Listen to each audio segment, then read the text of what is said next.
Podcast 178. What do you think about my title? A Leadland Podcast. I've been watching Chernobyl. I've been watching it. Have you started? When did you start? Cheeky. Been watching it the other night. I bet you've probably finished by now, haven't you? Nah, I haven't. I've only watched number one. It's horrible. It's horrible. What happened, didn't it? I'll tell you what happened. You all go to the bridge with the kids and all the dust and all that settling all over them and all that. And that prick, you can hear myself, that prick one is adamant that it's not the core. Yeah. You know what I mean? He's sending them down.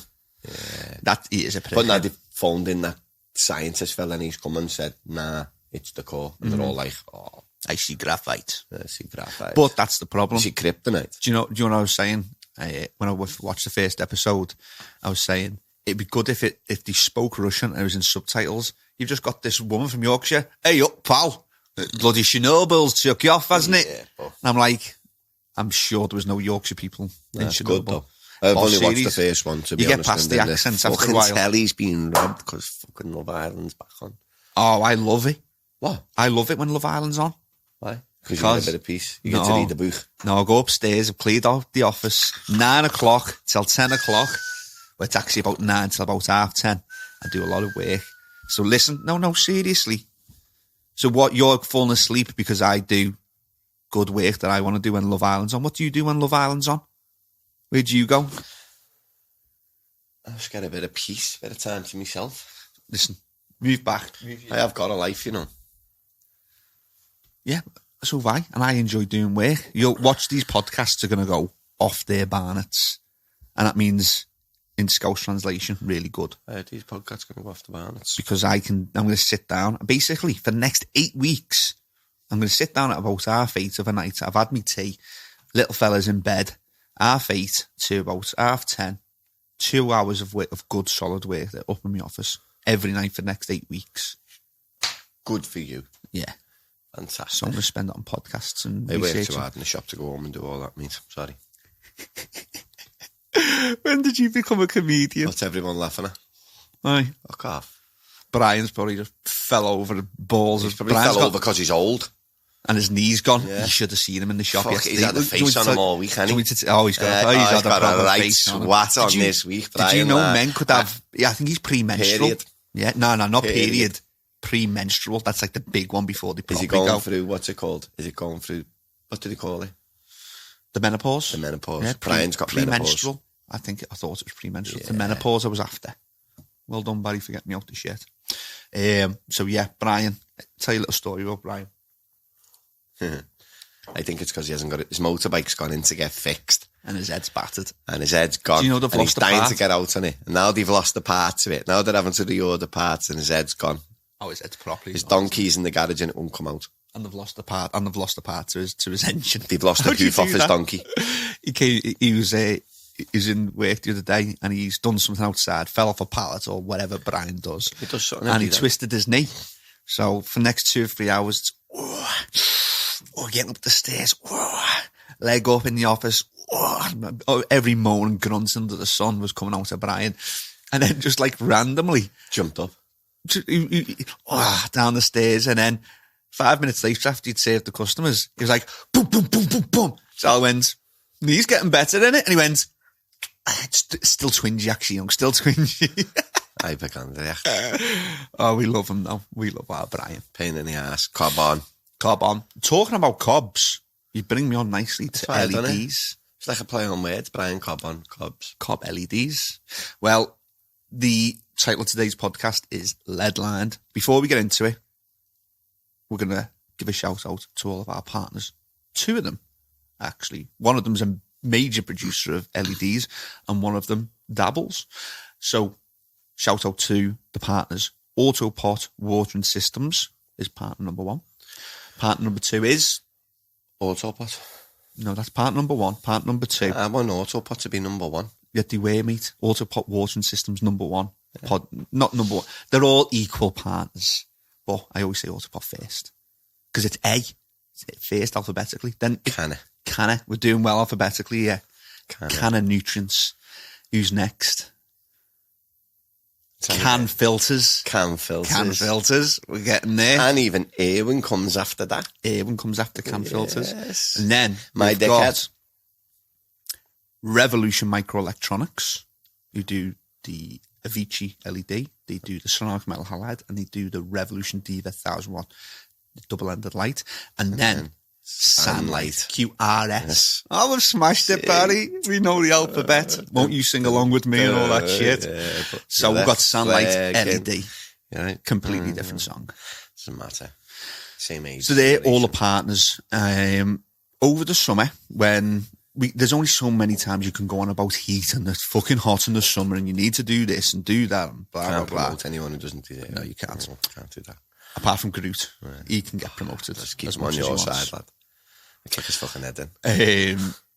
So that they're all the partners, and a big shout out to all the partners for allowing us to produce this podcast. And over the summer, I'm going to be doing, that's the segment when we can do all partner podcasts. So we're going to get Jason from AutoPot over in the summer. We're going to get Erwin. Erwin's going to come over and chill with us and do a podcast. My man. And at AutoPot, we might even be able to do a Revolution podcast. And definitely we'll be getting a SANlight podcast in there as well. I don't think it went on. Did they go on enough about how much of a good time I had in Switzerland and Austria and Germany and Liechtenstein? Didn't do any skiing, but what, you need a hand out there? We're brilliant. As well, yeah. Look, now it's the first time you've said that this week, isn't it? Oh, you cheeky bastard. Right, let's turn this down because I think I can get some feedback. Right, Anita's with us. Blessings all from Adam and I always. Happy birthday to Adam. It was his birthday yesterday, so happy birthday to you for yesterday. Have you got him something? At AutoPot. I'm going to make sure you take him something. I'm going to send him something. Yeah, make sure. I'm going to take it at AutoPot. Make right. sure. Have you got him something? Yeah. Send it. Yeah, good. So we'll see you at AutoPot. We'll have a present for you. Right. Now's the time to go and get a cup of tea or coffee if you haven't got one, because it's the intro. Coatsy intro.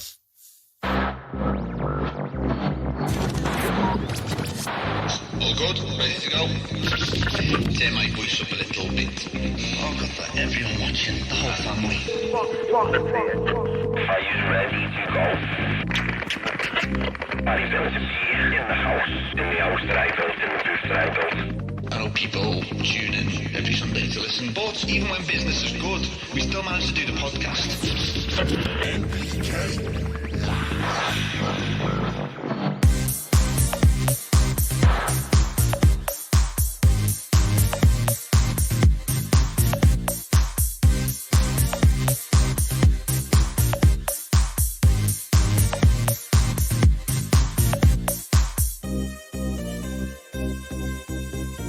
So, Leadland Podcast. Do you like the name of the podcast? Leadland, play on words like Leadland Box, Chernobyl. I've got all Chernobyl radiation in my head. I'd be dead soon if that was the case. An LED Land Podcast. It's all about LEDs. We're in the summer. We've just recently done a how to cope with the summer and the heat. And one of the big ways to... What does LED stand for? Light emitting diode. Yes. Oh, we're on fire. He's fucking learning. I'm learning. Told you they used to listen to me, coach. Said that, didn't I? Well, so for everyone that's watching, there's 10 watching live right now. Catch me out. Ask the questions. You'll definitely be able to catch me out on this subject because I haven't done a huge amount of research on it. But last 2 or 3 days, I've been getting in deep with it. And to be honest, really interesting. I'm going to go home tonight and do some more. So ask me the questions. I can go away and research them, or I might have already know the answers if we're lucky. So, Barry, you're going to ask any questions that come to the top of your head as the grower who knows about LEDs, but doesn't know a lot about LEDs. Me, like a week ago. And then I've done the research and hopefully I'll be able to answer them. Should we get right into it? Yeah. 4:20am funk, afternoon. Right, what is an LED? You asked the first question. It is a light emitting diode. And what is a light emitting diode? It is a semiconductor light source that emits light when current flows through it.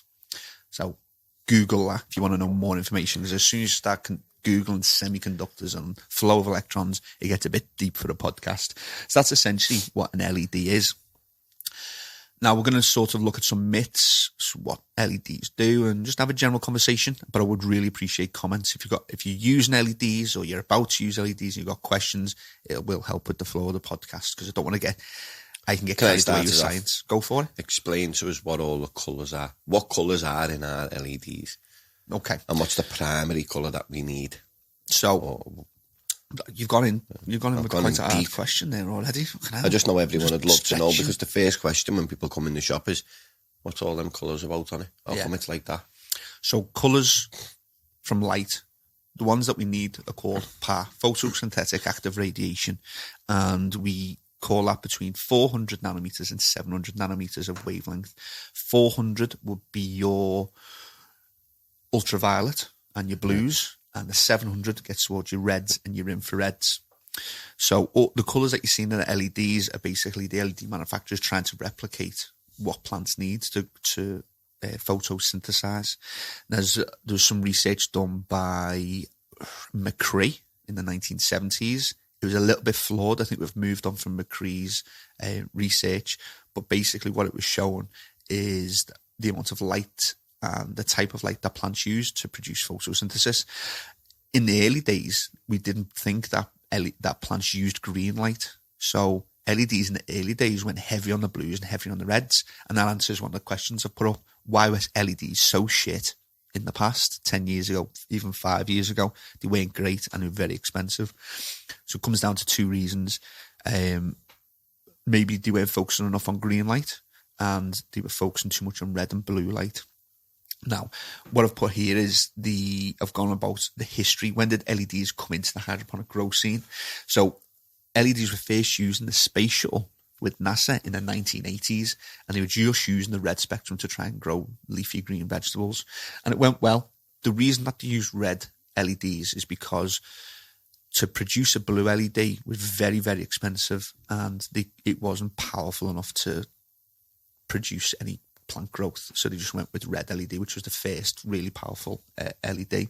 And then in the 1990s was when the Netherlands started using them. They started doing research on seedlings and cutting development with LEDs. And then it goes really deep. Then the reasons why LEDs didn't do so well is just because of a lack of research.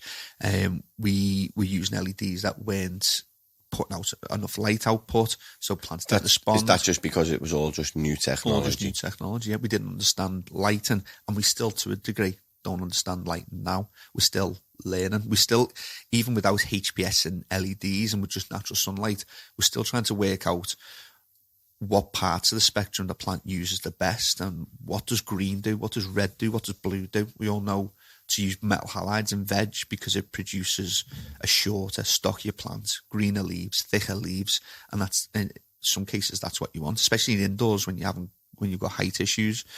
And then if you use too much red, then it can create stem elongation and tall plants. So the spectrum plays a physical role on what happens to your plant, and there's now research going on to say that different spectrums of light can change the morphology of the plant, which is the plant structure. So different lights can make your leaves grow bigger. It can make them grow thicker, greener, elongate the stem. So there's loads of interesting research on what colour actually does to a plant. And that's where LEDs are going to push forward. So I'm sure we've done an LED podcast in the past. And when I did it with Thomas, I think it might have been a year, 2 years ago, people just not convinced by them. They're still hate by 10 years ago when LEDs were shit. That's still the case now, though, isn't it? It is. But I'm going to say publicly on podcast, now's the time for change.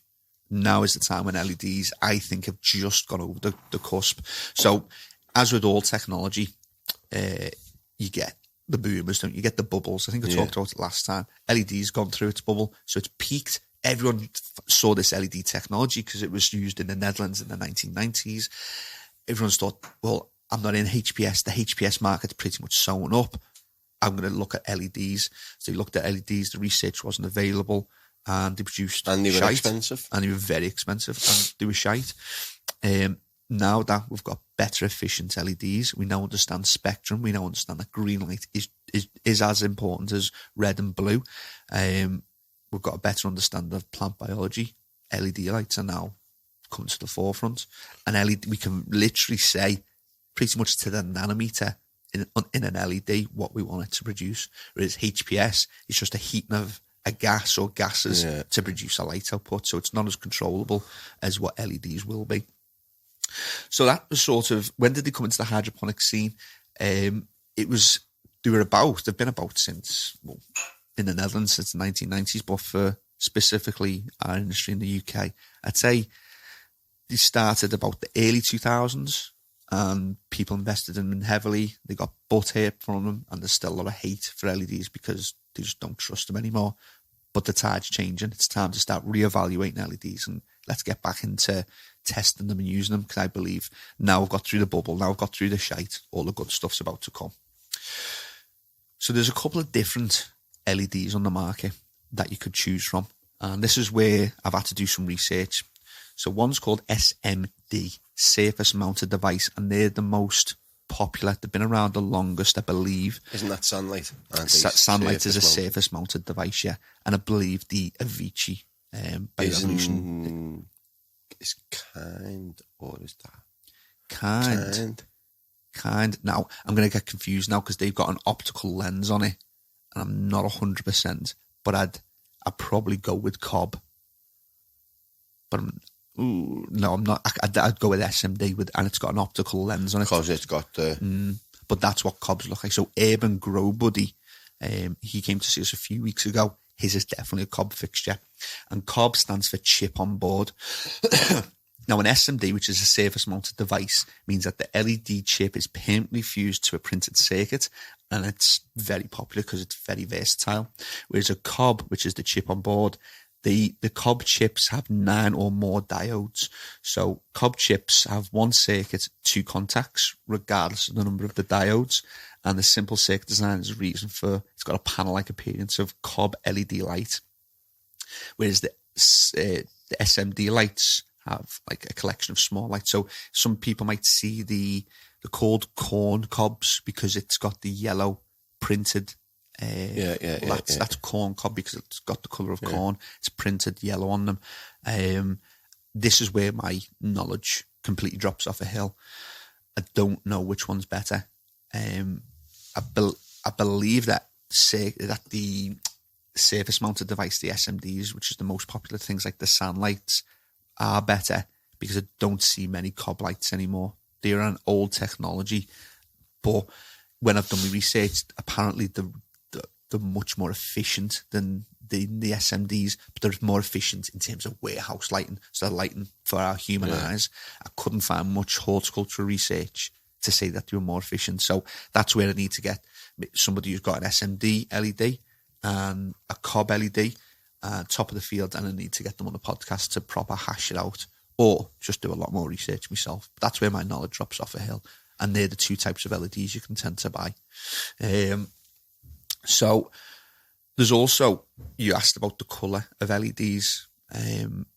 Red, important colour. Blue, very important colour.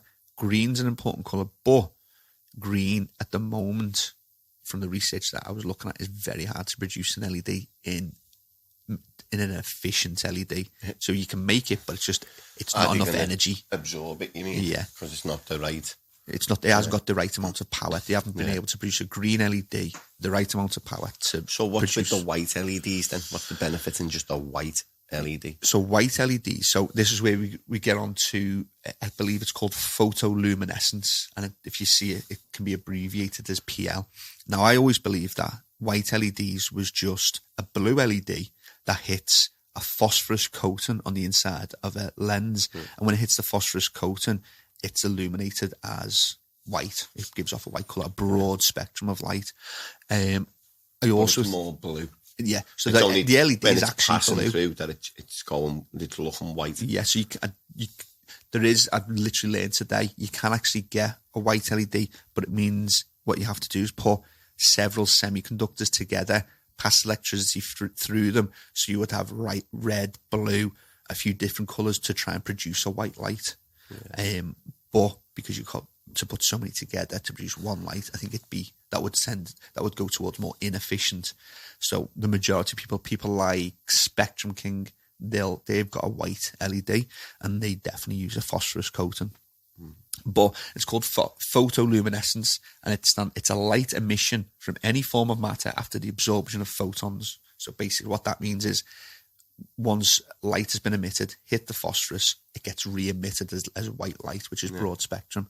But I'm also led to believe that because the LED has to hit the phosphorus and then be re-emitted as white light, it's not as efficient as...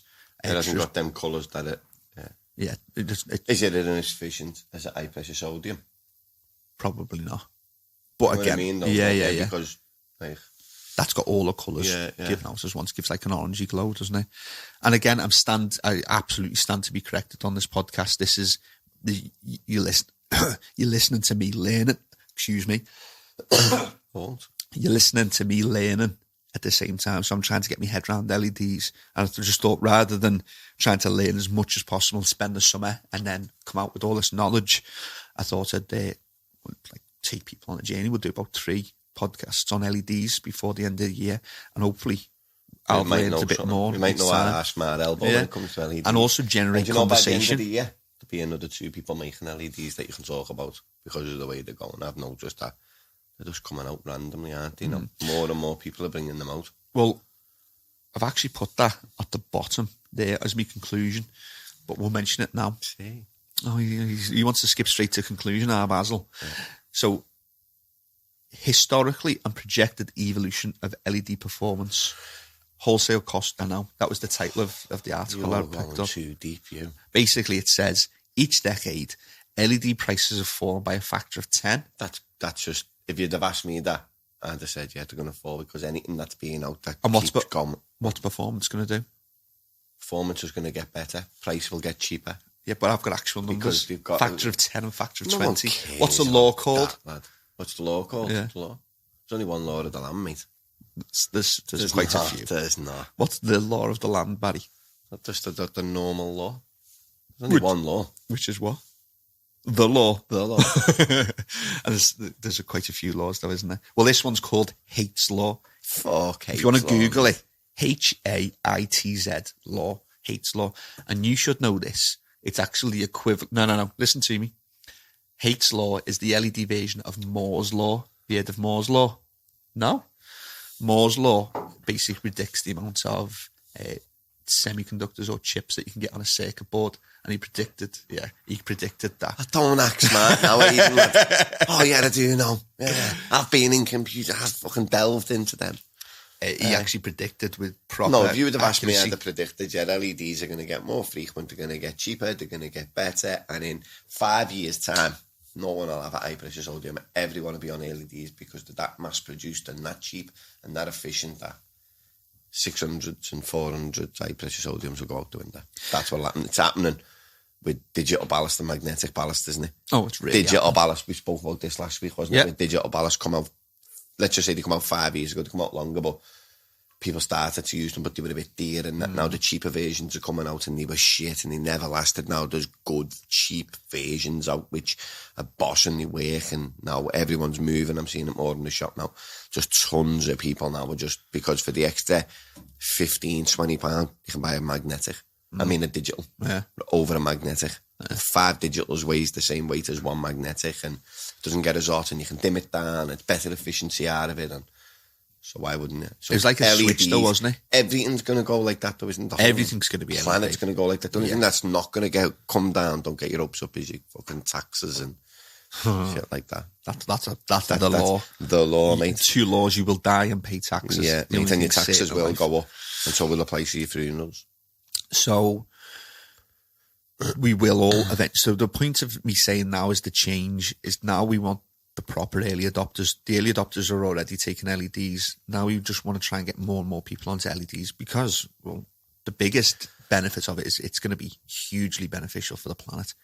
As much indoor, and when I say indoor, I'm including greenhouse in this as well. Imagine those hundreds of thousands of HPS lighting that can be withdrawn and replaced with LEDs because they are now getting to the point where 430, 450 watt LED is doing the same as a 600 watt HPS. Yeah. And not only will they be taking them big 600s out the room, they'll be taking that big extraction out the room as well, which is less again. Yeah. 100%. You know what I mean? They're going to take, so you're going to use less extraction And we're going to go to EC on the extraction. Yeah. EC technology is basically the LED technology of the extraction world. So the whole room over a hole is going to go well cheaper. Well cheaper. And more efficient. And hopefully I'd say LEDs will last a lot longer than precious. You know what I mean? It's not hopefully. That's a given. It's one of the biggest selling points. And at the moment, when I did first research 2 or 3 years ago, an LED was looking on lasting about 50,000 hours. HPS bulbs, 25,000 hours. If you got a really good one, and really look after it. Now they're saying that LEDs can go to 100,000 hours of lighting with only around at the 100,000 hour mark. You're looking at about a 10% drop off, which is just fucking amazing. Yeah. So as well as you don't have to change the ballasts. There's no ballasts to change. There's no bulbs to change. There's less recycling of the bulbs. There's less use of gases. There's some huge benefits to LEDs. The biggest sticking points at the moment is the cost. So get through the cost and you're halfway there. So that's just run me through though, because a lot of people who come in the shop go, oh yeah, I'm stripping me lecky with these, and the greenhouse doesn't run because it's running these and it's running them, and I can't put them lights in there, and I want LEDs because they only run 10 watt because it's an LED, isn't it? Yeah. LEDs run nothing. Yeah. But just run me through that on your version of what does a Spectrum King run? Off the top, let's say the 1,000 watt Spectrum King. So the big Spectrum. What's the big Spectrum King called? Oh, fuck. I'll be honest, I don't know, because the wholesalers of Spectrum Kings aren't in the UK anymore, and we haven't been buying them. Haven't we? No. Oh, well, they're shite. Let's change the show. Stop it. Who else? Come on.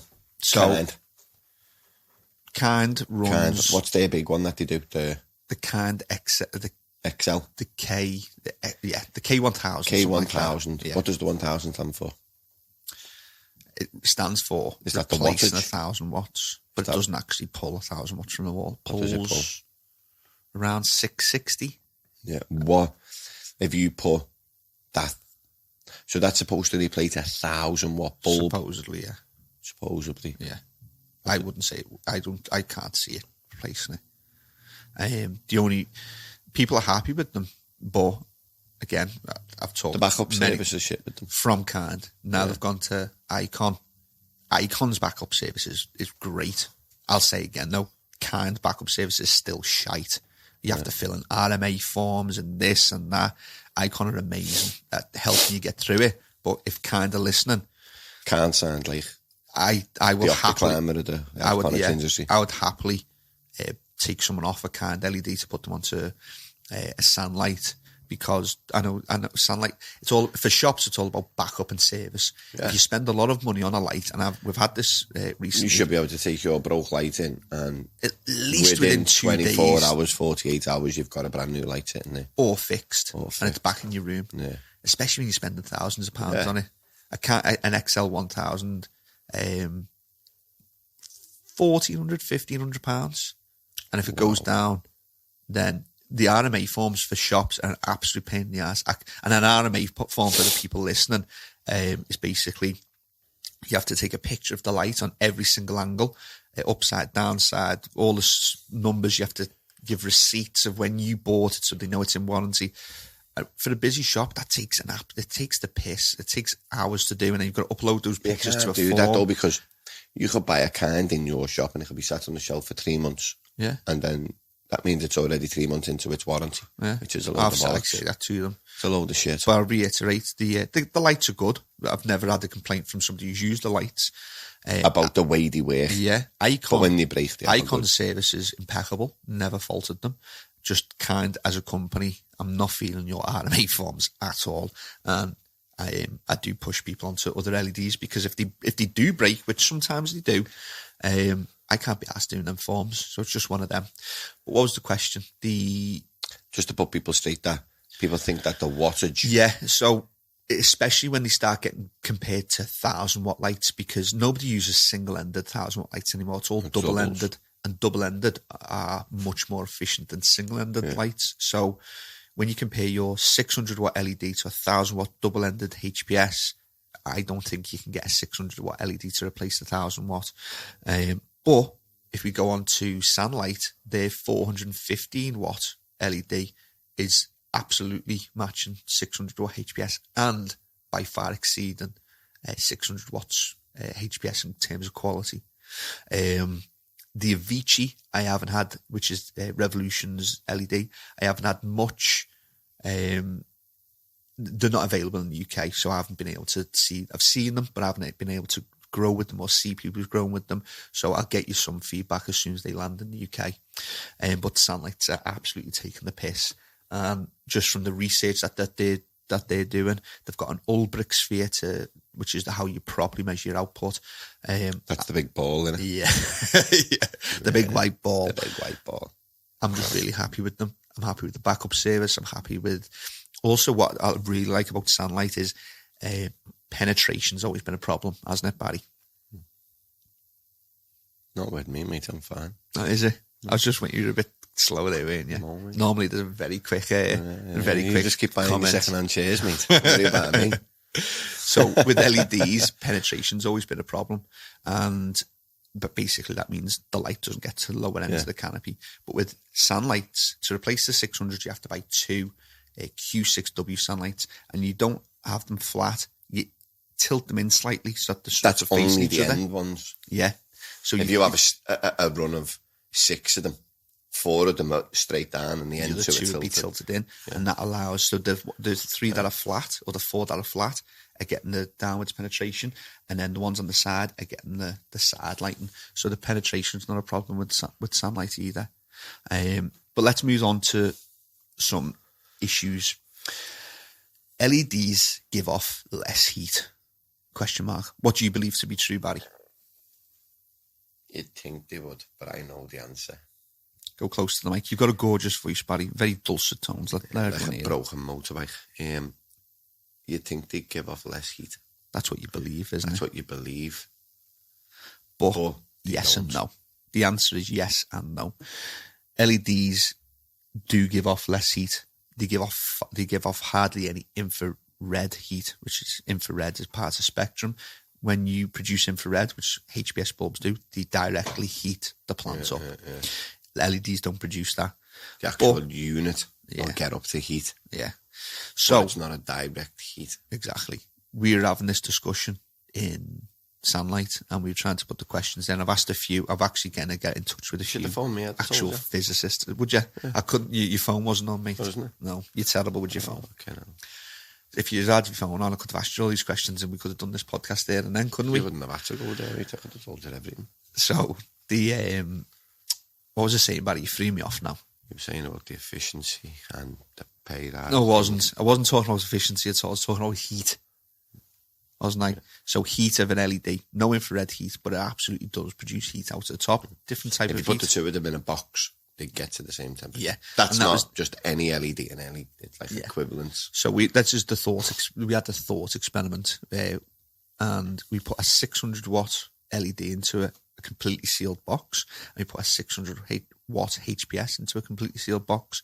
Eventually, both of those rooms would get to the same temperature. The question I don't know is if you carry on lighting that box, what would the temperature eventually get to? What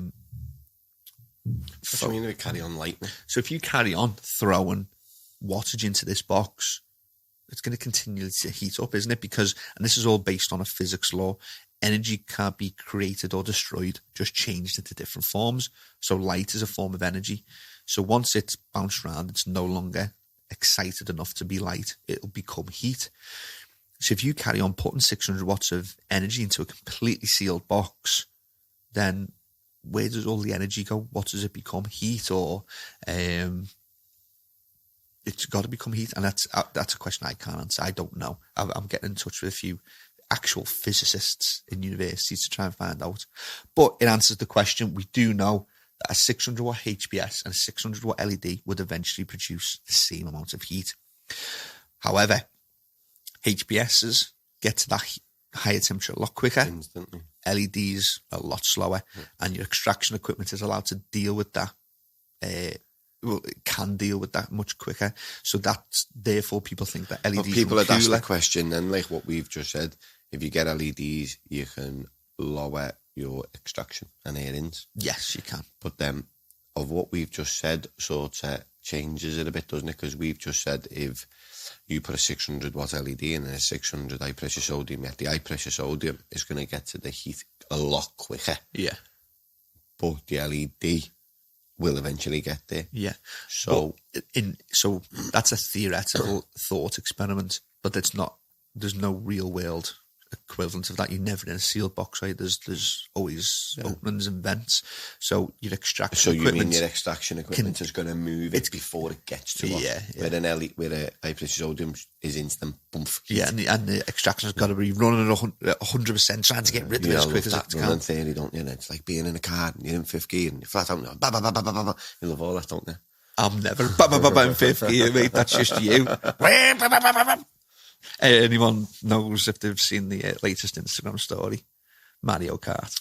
Love it. But yeah, so LEDs do technically run cooler, but if you ever get into that argument of LEDs run cooler and they use far less heat than a HPS, then you know both sides of the argument. You know the physics law, energy can't be created or destroyed, just changed to a different form. Yeah. And you also know real world extractions deal with it a lot quicker. Yeah. The extraction can expel it a lot quicker. Yeah, exactly. But you can use lower extraction. So if you were using a 10-inch 1,000 watt to get rid of your two 600 watt HPSs, you could probably, for, let's say, what would you use? You'd use 860 watts is your equivalent to two 600s in terms of SANlight. Then you could probably jump down to a 8-inch 800 or maybe even a 6-inch 600 in the winter. So you save money on the amount of on your extraction and on your filters and on your intake as well. And obviously they use less electricity. It just becomes, LEDs become... Your grow room will just be efficient. Yeah. If you can invest in an LED, you see the return over 3 years. It will become a green space. Literally. Literally. Yeah. Look at his face. He's absolutely made up with that one, aren't you? The YouTube viewers have been blessed with a lovely smile from Barry. So... Here's another one. You can get LEDs really close to the top of your canopy. What do you think? No, why not? Bleach them and that, wouldn't it? It would. Haven't you got to be further away than no, they can be the same height or even maybe a little bit closer because they don't. The main reason for having such a distance between the HPS and plants is the heat. Well, only if you start using really, really high powered, then when we were in Mankey Farms, the LEDs were on the ceiling because he uses 200 of them. But for most growers who are using 2 or 4 or 6, then you've got to have a little play with it yourself. Always go with the manufacturer's recommended height levels. Don't just think, oh, there's no heat, I can have them 30 centimetres away. Because you can't, depending on the wattage that's putting out, you can't. It's the minimum of 60 centimetres, isn't it? Yeah, with that's it. So for 600 watt HPS, you want it a minimum of 600 centimetres away from the top of the plant. 600 centimetres? 60 centimetres. I'm talking in mil now. You've got me talking like a builder in mils. 600 millimetres. 600 millimetres. 60 centimetres. 0.6 of metre. So if you're... But that's because of the heat, not because of bleaching. You could probably get LEDs, equivalent wattage LEDs, a little bit closer. But if you take the piss, then they bleach them white. And that's just terrible. You lose everything. So your tomatoes would start to lose the colours.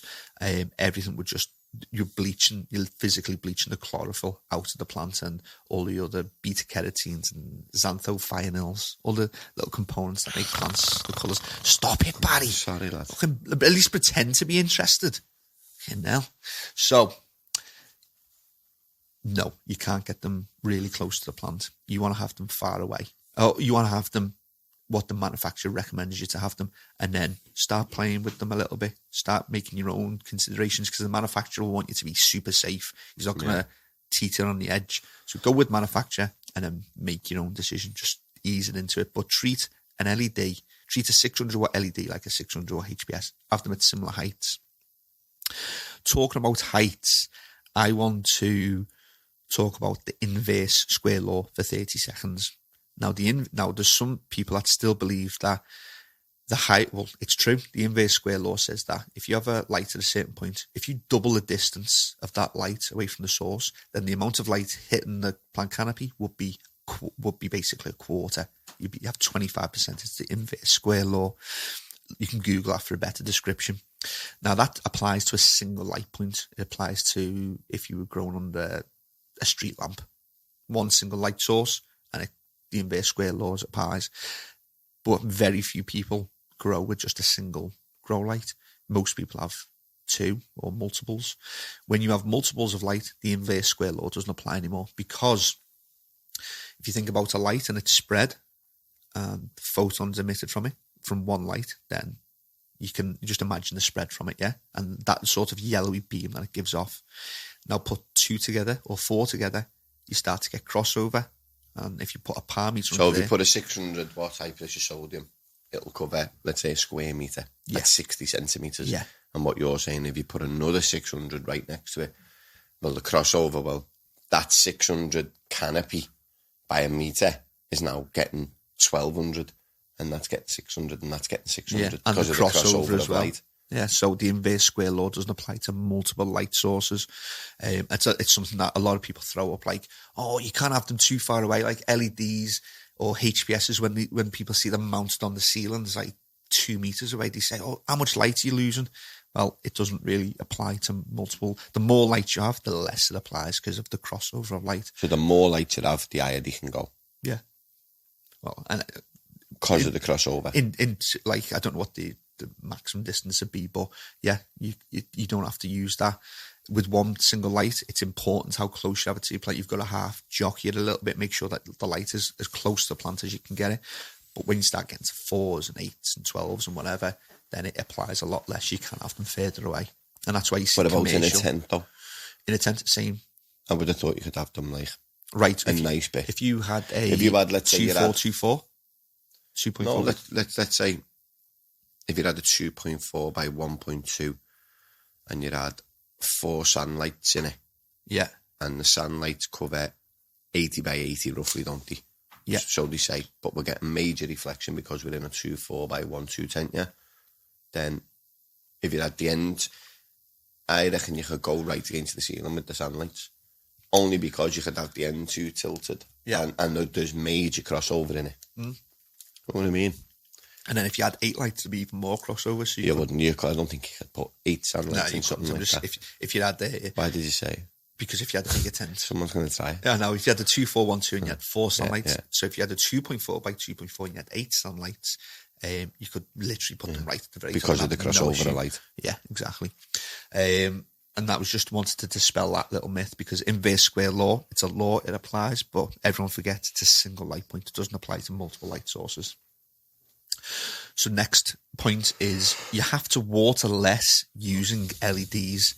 Yeah. Now, I've heard this. Ben, the farmer at Monkey Farms in Austria, I did ask him, and there was so much going on. That piece of information left me. I think the only reason that they drink less is because a 600 high pressure sodium or 1,000 watt double ended, a lot of what you're putting in is just getting evaporated from the top of the soil. Yeah, I was looking for a fancy word, and what is it? Dispelled. Evaporation is the fanciest word you could probably get there. Evaporation, then. Yeah, and I think that the rooms run a lot hotter, so the plants is wanting more, but I don't think it's wanting more to create more. I think it's wanting more just to stay alive. Yeah, just if that makes sense, because it needs to drink more. Yeah, when it drinks, it cools, and infrared light from the HPS heats it up, so it drinks more to cool itself down. Yeah. Not to create fruit. Yeah, it's just literally just a side Your effect. plant could be taking 15 litres every 2 days. Yeah. But with 600 watt high pressure sodiums, but that doesn't mean to say that that's all going into the fruits, because it's not. Yeah. And then when you make the switch to LED, then you will be, I believe you'll be watering slightly less, because there will be less evaporation off the top of the media. There's less infrared heat. But if you get your HPS room to 26 degrees Celsius and you get your LED room to 26 degrees Celsius, why wouldn't they drink the same? They should technically drink the same, because the room's the same. But again, that's where my knowledge falls off a cliff. I don't know if infrared heat... Is it? Really? I don't know these answers, lad. I'm just going now off, just having a conversation. Yeah. Would you say that the 600... Stop messing with my mic. These can hear me. I can't. Read me lips. Go on. I'd say the 600 watt high pressure sodium will give off a dry heat. Yeah. Where the plants will have to drink more to stay moist. Yeah. Where an LED, I wouldn't say it give off a dry heat because it's getting expelled a lot quicker. So the air exchanging, you know what I mean? Yeah, I know what you're saying. I'd say it's more of a dry heat of a 600 watt bulb. But it'd dry the moisture out in the room because it's that, you know yourself, you put your hand a foot away from 600 watt and it's red hot, isn't it? It's hot, you can feel it's hot. Yeah. So what's that doing to the air then? It's drying it out, isn't it? It is, yeah. It's just taking the moisture out the room. And yeah. obviously if you haven't got humidifiers and stuff like that, then your VPD is going to be higher. Yeah. All that shit. Yeah. Listen to last week's podcast if you didn't get VPD. But you know what I mean, though, don't you? I reckon it's more of a dry heat. If you've got a HPS room at 26 degrees Celsius and an LED room at 26 degrees Celsius, the HPS room has still got the infrared heating the plants directly. I reckon if you had... So they're able to cool themselves. An air comfort in each tent. Yeah. I reckon the humidity... If you didn't have a humidifier in the room, I reckon them plants would still drink a lot more. Yeah. I reckon the humidity would be well lower than the one with the LED in. You've got ambient room temperature, haven't you? 26 degrees. Ambient room temperature, 26 degrees. No infrared heat from LEDs. Loads of infrared heat from LEDs. So the plant's having to work harder to cool itself, even at the same temperature, because it's getting directly direct heat. And so it's going to drink more. And it's a dry heat, it's taking the moisture out there. Yeah. So our theory, mine and Barry's theory is that it still would. It would drink more in the HPS. But I think that the two of them, if they were identical rooms and everything was the same, let's just say it never will be, but let's just say it was the same, apart from the lights, I still think you'd get the same quantity. Yeah. I don't think it'd change. Just because them plants in that tent with an LED are getting fed 3 litres and them ones are getting 6 litres, I don't think you're going to see 6 litres worth of fruits on that plant, more than that plant. Yeah. Do you know what I mean? Yeah, if that makes sense. Yeah. You have to use less nutrients on LEDs. What do you think? You'd have to use less. Well, obviously your nutrients would last a lot longer if they're getting 3 litres and they're getting 6 litres. Yeah, I understand that part of it. But what EC would you give them? And then this is it. They're just, I'm not trying to catch it out. I put me on the spot while I have a podcast. What do you believe? Just what would your common sense go for? What EC would you give an LED plant? I'll tell you. I reckon it's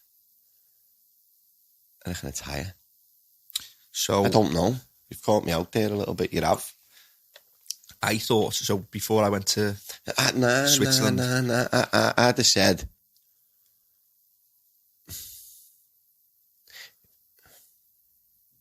I know what you're thinking. What? I know what your thought process is. You're thinking that they would have higher EC because it's not as hot. Them less, but you're thinking plants under HPS. I'm thinking they're only drinking more water because they're drinking more water to cool themselves at EC. They wouldn't actually take. I'm thinking the rooms might be 26, but the actual leaf temperature on the LED is going to be a lot lower than the leaf temperature on that, which is telling me that if a room's cooler, you can feed a higher EC. If a room's hotter, you'd feed a lower EC. Yeah. So it's telling me that if both I'd either keep it the same or I'd try and push the LED a bit more. Oh, yeah. Is that right? Well, Ben at Monkey Farms keeps the EC the same as HPS. That's what I'd say that, yeah. Because when HPSs are drinking more, even though you're giving them more water, they're drinking more, they're not taking the nutrients up. Yeah, they just want the water to keep themselves cool. Yeah. So that's what we've got. But I reckon still, correct me if I'm wrong, I'd love someone who's done it. I'd say I'd love to see I'd love to get 2 tents. We're going to do that, an LED 600 thing, yo. Yeah. Now I'm going to put plants in them and we're going to test the leaf temperatures and the humidities in them. Because if the leaf temperature's lower in the LED room than it is in the high pressure sodium room, then why couldn't you take your EC up?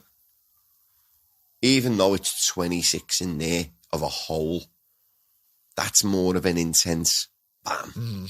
And it's drinking more water because it's losing more water. Yeah. You know what I mean? So as the plant takes, It's a bit of a funny water, one, isn't it? Yeah. I would, though, generally keep it the these same. So, and also for anyone who's just I adjust trying my out EC LEDs. according to the temperatures in my room. Yeah.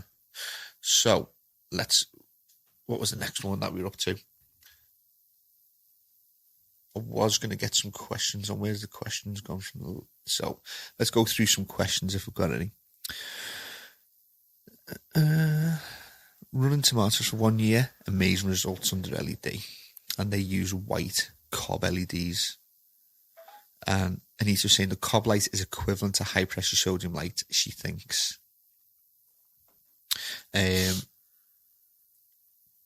Great knowledge, Steve. Really interesting. And Pete's back out and said Steve's swallowed an electrical engineer's manual. Yes. And you need to with these LEDs sometimes.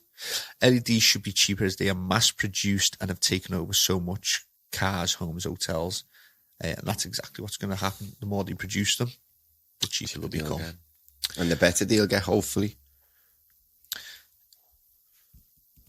So, and then 420M Funk was saying, can't remember the electrical law, but it goes something like 1 watt equals 1.5 BTUs, and a BTU is a British thermal unit.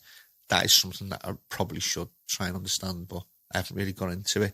But a British, when you look at air conditioning, it goes on the BTUs of your room. Let's have a, what else? With LED, you control the light. With old high pressure, you couldn't. Yeah. So as LEDs move forward, we're literally going to be able to pick out the spectrum of light that we want. And as we get to see different species of plants want different spectrums of light, then we're going to be able to produce higher quality plants. A big problem is the light spread footprint that makes it very expensive to cover the same area as HPS. So the pricing will remain a big issue. I think strip type fixtures would work better at this. The light spread and footprint is going to be resolved through reflection of the LEDs and the lenses that they put on them. A lot of research going into the spread of the light.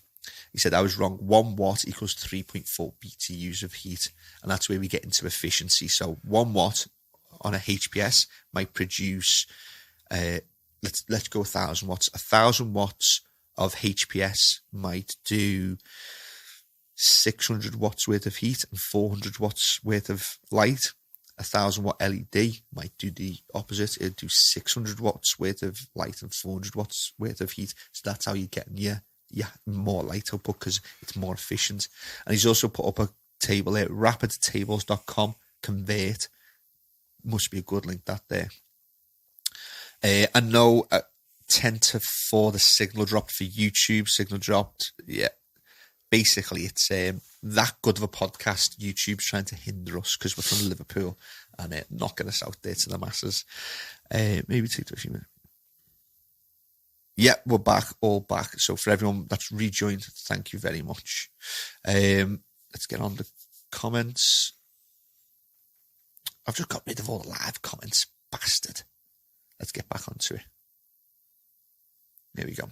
So, for the people who are watching live, we were looking at less water for LEDs. We basically came to the conclusion so far that you would use less water, and me and Barry were going through some theoretical ideas. HPS room 26 degrees, LED room 26 degrees. HPS produces infrared heat, so the plant's having to work harder to cool itself, so it would take more water to cool itself. And we're going to actually try and do that experiment in the shop, aren't we? We're going to have 2 tents and measure the leaf temperature with an infrared gun. And then the second thing that we looked at, do you have to use less nutrients?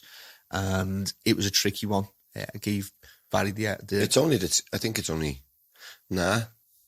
The same nutrients. See, the only time you're going to save on nutrients because the plant is going to want less of a hole. Yeah, because it's going to want less water, which means if you're giving it 3 litres of water, you've got to give it the mils per litre to 3 litres. So yeah. You can't dictate. So So you're just going to drink water. You can't withhold water because Yeah. You want to withhold nutrients, but with LEDs, you can give exactly what it wants, when it wants it, knowing that the plant doesn't have to work as hard to cool itself. Yeah. In conclusion, LEDs are the future. Yeah, most definitely. And that's sort of the research that I've done for this podcast. I've never really gone in depth with LED lights and looking at them because I just didn't think it was worth my time, to be honest. Oh, when's that? Every day.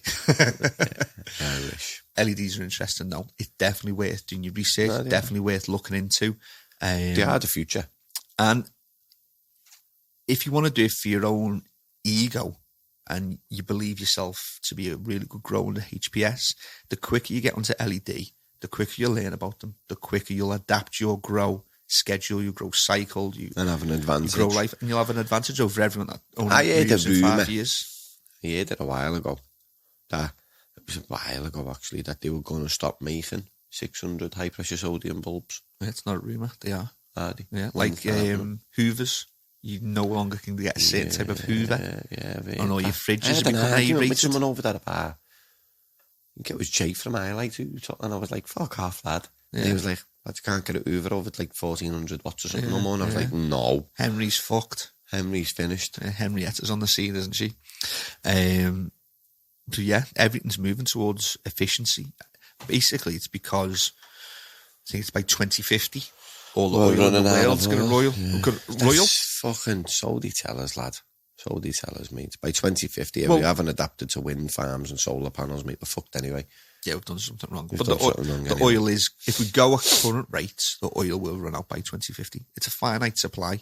If the oil runs out, years. I think that'd be the least of our worries. I think we'd have a major world war before it runs out. If oil runs out, nuclear reactors will take over, and fucking hell, Chernobyl, fucking let's just touch wood, that never fucking happens again. Just wait till you get onto episode 4. Oof. I was watching it, and someone was saying to someone, might have been you. Yeah. And you watched the documentary, and you thought I watched the documentary, and was it in the documentary? I don't know whether it was in the documentary that I watched about it a while ago. It was a good documentary, but that affected Scotland. Is that right? It potentially affected the food source, yeah, because it's radiation, isn't it? Radiation's super interesting. Like, it's nothing to do with growing, so sorry for going off on one here, but radiation is interesting. Like, half-life, basically radiation is limitless. Do you know how you can survive it, though? By taking iodine tablets. Yeah, you were telling me. The people that have lived in Chernobyl took iodine tablets on the day of when it happened and have continued to take it. Basically, it allows the body to get rid of the radiation quicker than it slowly. They've still got it, but it slowly disperses it and keeps it at bay from attacking the body or whatever it is. But you've got to take iron. It's horrific what radiation does. So, word of warning: put your sun cream on because sun is radiation, and if you get burnt, what is the burning? You told me the other day. When your I don't know whether I'm right though. I've heard it off 2 people now. Sounds right to me.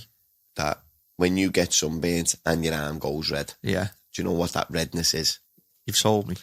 It's the cells on your skin killing themselves before they turn to cancer. Mm. I don't know how true it is. And I said that's called apoptosis, programmed. I have a little look into it and see if it's true. I can believe it to be true that the cells kill themselves and that's why they go red. Yeah. You know what I mean? Well, that's what, I know it's a bit of a morbid subject, but cells kill themselves. Before they turn into something bad. And a cancer cell is a cell that loses its ability to kill itself. So it multiplies rapidly, and that's what basically a cancer cell is. And that's what some radiation, too much exposure to the sun causes it. We're on a bit of a fucking downer here after talking about Chernobyl. Fucking hell. Well, after a lovely high LED podcast as well. Well, LEDs use less electricity. We'll run out of oil slower. We won't have to use nuclear reactors. The world will be a better place with LED grow lights. What a way to end the podcast. I'm cheerful again now. I'm happy. So, thank you very much for everyone watching live. Thank you for putting up for that 2 minutes where we dropped out. BT's fault, it always is. And for everyone watching, listening on a Sunday or any day that you're listening, thank you very much for listening to the NPK Live podcast. If you've got any questions, send them in on social media, Instagram, at NPK_hydroponics. If you want to tell Barry how great he is, like loads of people have been doing, it's at Barry_NPK. Well, you don't have to. Like, just no, don't actually. He's got a big enough head as it is. That's the end of podcast 178. And I'm going to tell you about next week's podcast at the beginning of next week's podcast. Bye-bye. Ta-da. Everyone watching live, see you all next week, 4 o'clock. And, on the dot. On the dot. You were good today, weren't we? I helped you out. And I'll tell you about next week's podcast at the beginning of next week's podcast. Yeah, man. When I've decided what to research. It's not that. It's extra blood in the capillaries trying to heal themselves. Extra. Don't quit. Stop. Fuck. Has Coatsy stopped the audio recording? No. No, Coatsy hasn't. Tell me what it is, though. It's more blood goes to the capillaries in the skin to try and heal themselves. Lads, you stopped just as I went, don't stop! And you got me and Barry going at the end of it. That'd be a good thumbnail. So, Barry, we're still live on podcast, mate. So, I'll tell everybody because Barry's fucked off. He's gone to suck on his vape pen. Aiden, tell everyone the real reason, mate. What? So this is Aiden. Aiden's working on something super secret that you're not going to get to find out for. Well, you're not going to find out about it this year, put it that way. Super, don't tell them, Aiden. So, what is the skin turning red? What does it mean? Let me get it up on my phone. What is that? What's it caused by? You Googling it now, mate? I was super impressed by just No, your I'm off the top knowledge. Did you Google it then? When? Oh, okay. You got me interested. He's Googled it. He's Googled.